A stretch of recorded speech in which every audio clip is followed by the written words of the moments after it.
Hey there, nerd fighters. Welcome to my channel, back with another mind-blowing observation that's going to rock your world. Ready for this? Have you ever noticed that something's missing in the United States? No, I'm not talking about affordable healthcare or common sense, though those are sorely missed too. I'm talking about the letter Q. Think about it. We've got states named after kings, looking at you, Georgia, states named after queens, hey there, Maryland, and even states named after, well, I'm not sure what Delaware is named after, but it's definitely not a Q. From Alabama to Wyoming, we've got all 25 other letters covered. But Q? Nowhere to be found. It's enough to make a grammar-loving guy like me break out in a cold sweat. So, how did this alphabetical anomaly happen? Well, it turns out that naming a state isn't as simple as picking a random word out of a hat, though that would make for a much more entertaining history lesson. A lot of thought goes into these things, with history, culture, and even a little bit of good old-fashioned politics thrown into the mix. Many states got their names from European explorers and settlers, who often paid homage to their home countries or their rulers. Hence, we've got the Carolinas, named after King Charles I, Virginia, a nod to Queen Elizabeth I, the Virgin Queen, and New York, originally called New Amsterdam after the Dutch city.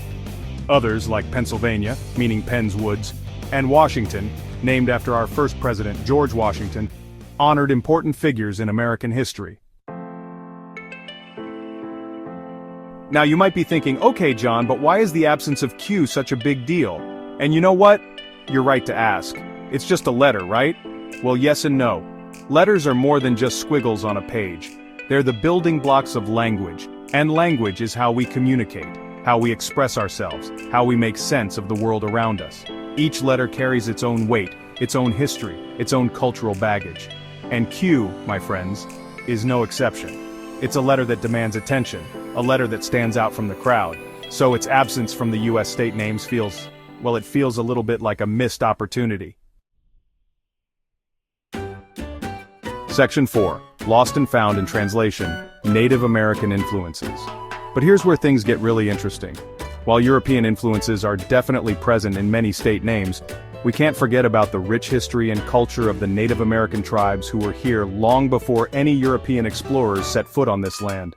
Many state names are derived from Native American languages, like Alabama from the Choctaw phrase Alba Amo, meaning vegetation gatherers, Kentucky possibly from the Iroquois word Kentucky, meaning land of tomorrow, and Massachusetts from the Massachusetts tribe, meaning at the big hills.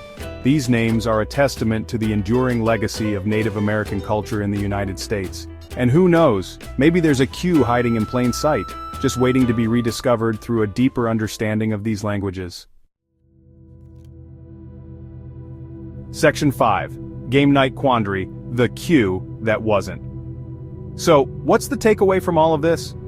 Well, for starters, it means that if you're ever playing a game of Scrabble and you're stuck with the letter Q, you can't blame it on the US states. But more importantly, I think it reminds us that language is a living, breathing thing, constantly evolving and reflecting the complexities of history, culture, and human experience. The absence of Q in US state names is a quirky little detail, but it's also a window into a much larger story, a story about how we name things, why we name things, and what those names reveal about who we are. Thanks for joining me on this alphabetical adventure, nerd fighters. Don't forget to like and subscribe, and let me know in the comments what other linguistic mysteries you'd like me to explore. Stay curious.